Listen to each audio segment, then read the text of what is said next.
Hello everybody, this is Amirash and I welcome you to the one-shot session of your CBSE Class 9 Biology chapter, the fundamental unit of life. And we'll be completing this chapter in one shot today. That is in one single video of the entire chapter's revision. Alright guys, so let's get started. Number one thing that we need to understand is what are cells. When you hear the term fundamental unit of life, what comes to your mind? What do you say? Let me know in the chat box. You might think of the basic unit of life, right? Or which is very, very important, the simplest, I would say. Just a second. Yeah, the simplest one. So, what is the simplest unit of our life? Nothing but the cells. Correct, to people. Let's understand about the cells. What these cells are. You can see different types of cells. Like this is a neuron, if you can see. If I talk about this, it is a neuron, guys. These are some other types of cells, right? You must have seen RBCs, you must have seen the WBCs. These are all the different varieties of cells. But what are exactly cells? If I have to define it, how do I do that? Cell is the basic structural and functional unit of life. Structural, which makes the body structure, right? Because cells are basically the building blocks of our body. When the cells combine, they form tissues. These tissues form organs, and our organs form the organ system. That is our body. So the building block or the base level is what? The cell. Cell is the base level. Without the cells, you cannot have tissues. Without the tissues, you cannot have organs. So it starts from the cell. That is why it is the basic one, because it is the base. Starting from the cell, that is why it's basic. Basic for what? Starting for what? Starting for the structure. It starts the structure of our body. It starts the body, right? And all the functions, because your heart, let's say I talk about the heart. Your heart is performing a very important function of transportation, but heart is made up of chotu cells, right? So when we say these cells are performing the functions, that is the heart, right? If the cells of the heart are performing the functions, that means the heart is performing the functions. So basically, cell is the base for the structure, for our body structure, plus all the different activities, the metabolic activities, the functions that our body is undertaking. Okay, till now, if it is clear, then hit on the like button. Okay, guys. Yes. Or fine.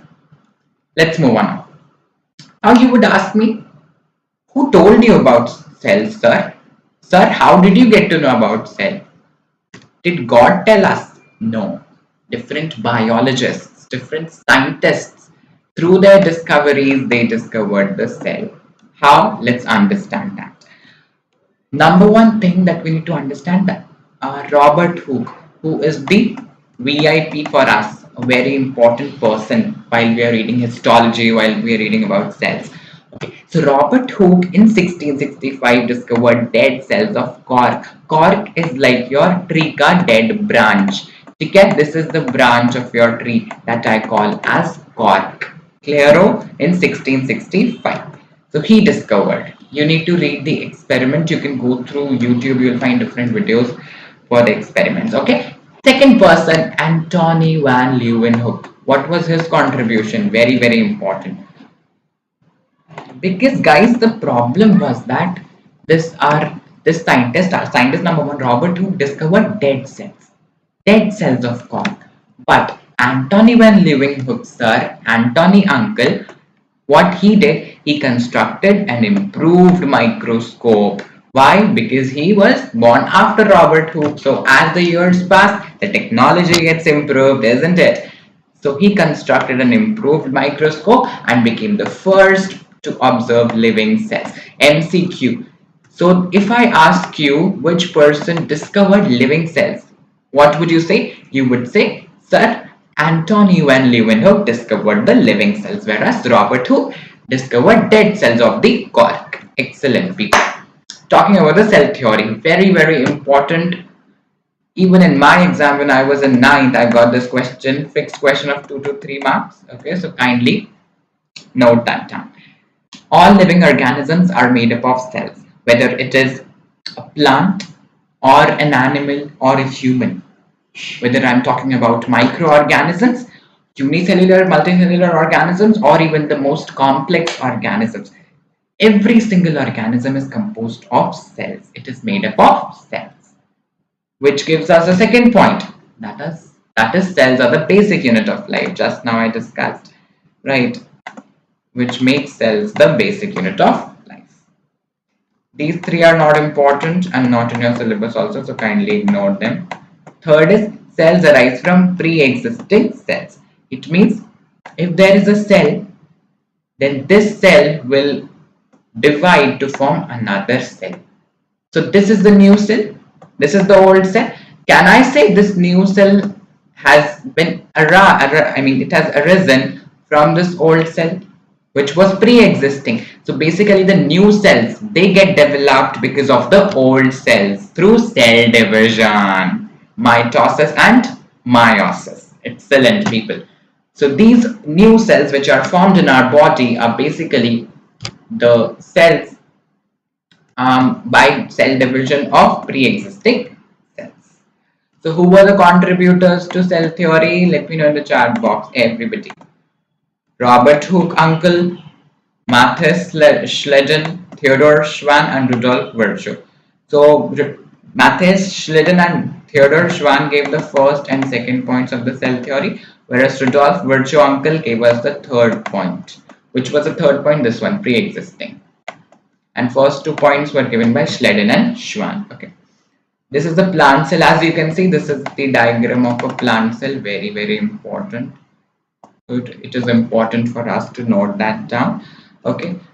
And this is the diagram of animal cell. We'll come to it after some time, after we understand each and every part. Okay. Starting with the cell membrane. So what is the cell membrane? Who's gonna let me know? Come on, everyone. Let me know in the chat box. What do you exactly mean by a cell membrane? It is the outermost layer in animal cells. Try to concentrate, people.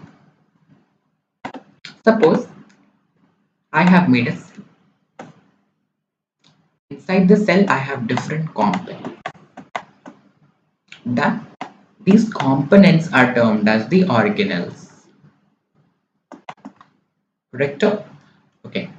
Now, the outermost layer, just like we have epithelium layer, our skin is having epithelium layer. What is the outermost layer of this particular cell? That is this, basically this layer. I cannot see my pen yet. See this layer. What is this? It is nothing but the cell membrane. So the cell membrane is the outermost layer in animal cells, whereas the second outermost layer in plant cells. In plant cells, the outermost layer is cell wall. So we have one more layer over here. Okay, you know the reason? I'll tell you the reason, right? Lies next to the cell wall in plant cells, as I told you, and outermost in animal cells. Very thin, flexible and living membrane. So it is living, very, very important. MCQ. Okay, even for the NEET people, I would recommend you to watch this particular session. It is going to be super duper important. Yes. So it is thin, as I told you. It is flexible. Okay. It possesses fine spore. It possesses fine pores. Excellent. So this is your membrane. It has some pores also. So it also has pores. Very, very important.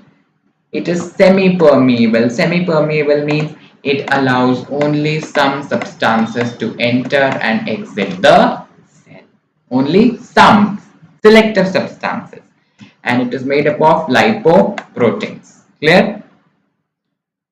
Now talking about the function. This was the structure. Now function. It separates contents of the cell from its surroundings. Okay. The contents means the organelles from the surrounding environment. It is going to separate, otherwise the cell organelles or the components of the cells are going to be mixed with the environment or the surrounding. Regulates the entry of certain solutes and ions. So only certain solutes and ions can enter or exit the cell. maintains the shape of the cell in case of animal cells. Otherwise, if it wouldn't be there, animal cells would be like amoeba. Right, everybody? Talking about the cell wall, number one thing, understand, only present in the plant cells. In case of animal cells, it is absent. It is a non-living, okay, let me see, it is non-living rigid layer surrounding the plasma membrane. Cell membrane is also known as the plasma membrane. You know that. It is non-living, it is rigid, very hard, a layer which is surrounding the plasma membrane, which is enclosing the plasma membrane. Mainly composed of cellulose, as you know, freely permeable. Okay. So it allows all the substances to enter and exist and exit. Functions gives rigidity and shape to the plant cell, rigidity, hardness to the plant cell, allows substances in solution to enter and leave the cell without hindrance, without any obstacle. Substances can enter or exit the cell, provides protection to the plants, because you know that plants are not like us. We can move and protect ourselves. Will plants move? No. Will plants be able to protect themselves? No. That is why this is needed in order to protect them, right, from environmental conditions and etc. Talking about cytoplasm. What is cytoplasm? It is basically a space. If I have, basic cell structure. This is my cell. This is the nucleus of the cell. So the region between the plasma membrane or the cell wall and the nucleus, where all the cell organelles are embedded, is termed as the cytoplasm. Okay. All parts together inside the plasma membrane, excluding the nucleus. So all the parts in the cell membrane, excluding the nucleus, form the cytoplasm. Contains a mixture of water and soluble inorganic and organic compounds and various organelles. Talking about the functions, different organelles contained in it perform different functions. So it is keeping the organelles. Otherwise, if there would be no space, then where would the organelles be? Right? So it is keeping the organelles, it is containing the organelles which perform different functions. All metabolic activities occur in it since the organelles are present, and medium of earliest steps of respiration, that is production of the pyruvic acid, that happens. In respiration, you have read that glucose to pyruvate, in grade 10th you'll read, to pyruvate conversion, that is 6 carbon molecule to 3 carbon molecule conversion takes place in the cytoplasm in case of aerobic respiration as well as anaerobic, and then this pyruvate gets converted into ATP in the mitochondria. This is respiration, you know that. Okay, in anaerobic respiration you can see that. Nucleus is like the brain of the cell, or you can say the head or chief of any cell. It is a large cell organelle, mostly spherical and dense. It's spherical. It has chromosomes. We all know that. Chromosomes contain DNA. DNA contains genes. Nuclear membrane with pores to allow substances to enter and leave. Nuclear membrane which separates nucleus from the cytoplasm. Okay. Contains network of thread-like structures called chromatin fibers which contain DNA. DNA is deoxyribonucleic acid which contains genes, and genes are the hereditary control center unit of our body, right, which control the characters, which pass characters from parents to the offspring. Okay, talking about the functions, regulating the cell functions, maintaining the cell, right, all the functions are being taken care properly. That is the responsibility of the nucleus. If removed, the cell dies, just like our body dies if the brain is removed. Contains chromosomes, the bearers of genes that control hereditary character. So the heredity wala portion is controlled by the nucleus indirectly. What is nucleolus now? Again, a question. What do you think nucleolus is going to be? Just give me a minute, guys. Please give me a minute.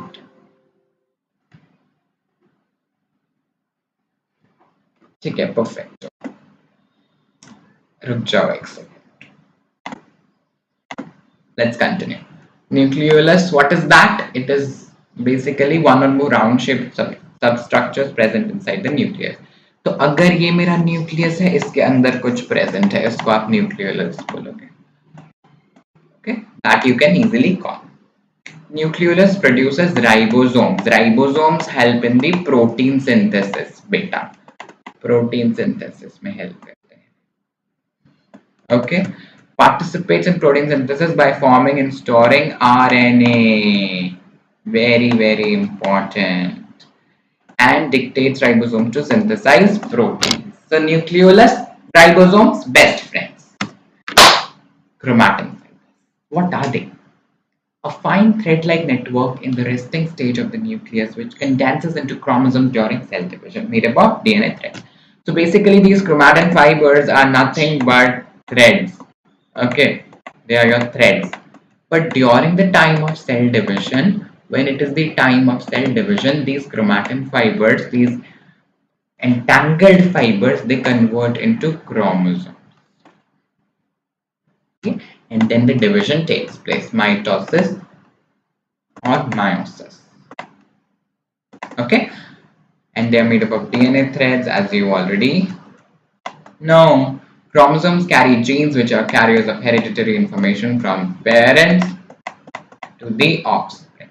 Okay, all the different characters, all the features.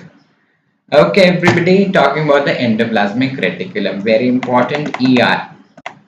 Now ER can be further divided into RER or SER depending upon the function, guys. Okay, so what is ER? Let's understand that. Irregular network of double membrane tubules. So they are double membrane, two membranes are there, two layers are there. Okay, tubules, tubes हैं, pipes हैं, ठीक है. Continuous with plasma membrane on outside and nuclear membrane on inside. So from the if I talk about a cell, let's say this is my cell, this is the nucleus. So they are continuous from the plasma membrane to the nucleus in this way. They do not stop. Okay, they do not end. They are of two types, RER and SCR. SCR, smooth endoplasmic reticulum, RER, rough endoplasmic reticulum. And what makes RER rough? Ribosomes. RR, rough ribosomes. So ribosomes make RER rough. Okay, it is like a mnemonic that you've got. Now the function, guys. Supporting framework for the cell. Okay, it supports basically the entire structure, like our bones. If I talk about myself, my bones are gonna support me. Similarly, it supports the cell. It synthesizes and transports proteins in the RER and fats in the SCR. ठीक है, RER ribosomes है, अभी मैंने बताया था proteins बनाते हैं, है ना, एंड SCR में फैट्स बनेंगे. Also, SCR plays a role in detoxifying many poisons and drugs in vertebrate liver cells. तो जिन organisms के पास backbone होती है, in their cells what happens that they detoxify many poisons in the liver cells. So this is a very important function that we need to understand. Okay, mitochondria, very important again. It is sausage shaped. How many of you have eaten sausages? I have not eaten. If you've eaten, you would have noticed. The shape is somewhat resembling the sausages. Double membraned again, two membranes are there. Inner wall is folded as cristae, cristae, name of the inner wall.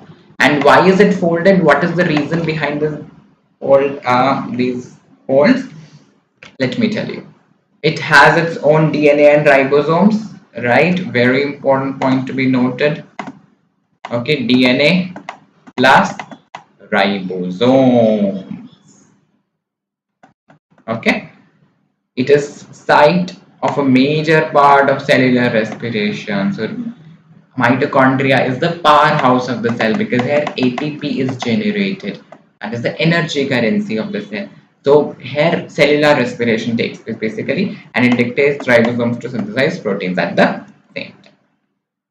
Golgi apparatus. What is that? Some people call Golgi, some people call Golgi, some people call Golgi. Whatever you want to call, you can call, right? But I prefer calling Golgi apparatus. Looks like stacks of flattened membrane sacs. They are flattened. The layer has been beaten and flattened, right? It consists of tubules, cisternae, or vesicles and vacuoles, okay? And it synthesizes secretion of enzymes, hormones, etc. So what it does, it basically synthesizes and secretes different enzymes and formation of acrosome of sperm, okay, only in animal cells. And also it is known as the transportation factory of the cell or the postman of the cell. It transports different organelles from one place to another, okay. Ribosomes, what are they? They are small granules scattered in the cytoplasm attached on outside of ER. Single-walled, dense spherical bodies made up of RNA, site of protein synthesis. So ribosomes are made up of RNA and they are responsible for the protein synthesis. Lysosomes, what are they now? Lysosomes, membranous sac, buds out of Golgi body and have 40 different types of enzymes. Okay, they are consisting of enzymes. So enzymes ka pitara, enzymes pitara. Okay, isn't that interesting? What are they going to do? Basically, if a foreign substance enters the cell, then what happens? These lysosomes, through their enzymes, they destroy that foreign substance. And with that with that destruction of the foreign substance, the cell itself gets destroyed because of the enzymes. There is no mucus in the cells for protecting them, right, from the enzymes. That is why it is known as the suicide bags of the cell. Because of them, the cell eventually dies. Okay. Plastids. What are the plastids? Again, important. They are of various types. Most common are chloroplasts. Okay. And they're basically they contain the chlorophyll. You know about it. Photosynthesis enzyme. They are double membrane and they contain their own DNA also. Function: initiation and regulation of cell division, okay, formation of spindle fiber with the help of asters. Chloroplasts are involved in photosynthesis, okay, everybody. Centrosomes are not in your syllabus, it's in 11, okay. By mistake I added the slide, so ignore. Vacuoles, what are vacuoles? Vacuoles are like space bags, storage bags, you can say, because they store food. Okay. Clear space filled with solution. Plants have larger vacuoles. Covering of vacuole is tonoplast MCQ. Okay. It stores food, water, pigments, waste products, gives turgidity to the plant cells, and contains pigments like anthocyanins and etc. Okay. Now talking about the difference between the plant and animal cell. Let's understand how we can distinguish both. Plant cell is larger than animal cell, whereas animal cell is smaller. Okay, if this is plant cell, animal cell is smaller. Cell wall along with plasma membrane, cell wall absent. Plasmodesmata, that is, please don't write this point. Some extra info is also there in this. Ignore this thing. Chloroplast present, chloroplast absent. Vacuole large and permanent, vacuole small and temperate. Tonoplast present over here. Here, vacuole is absent. Centrioles are absent except motile cells of lower plants. Motile means which can move. Okay. Here, centrioles are present. Nucleus at the periphery of the cell. Nucleus at the center of the cell. Periphery means at the end. End you can say or anywhere. Whereas in animal cells we have at the center. Okay. Lysosomes are rare in plant cell and lysosomes are present in the animal cell. Storage material is starch grains, storage material is glycogen granules. As you know, glycogen, glucose is stored as glycogen in our body. So we have been able to finish with this chapter. In case you enjoyed today's session, do not forget to like, share and subscribe to the channel. Also hit on the notification bell so that you do not miss on any single occasion when I am live or when I do something new, right? I hope you could learn a lot of things, your revision would have taken place, and at the end, I would like to say that stay happy, stay healthy, stay fit. Bye bye. This is Amirash signing off. Meet you next time. Thank you.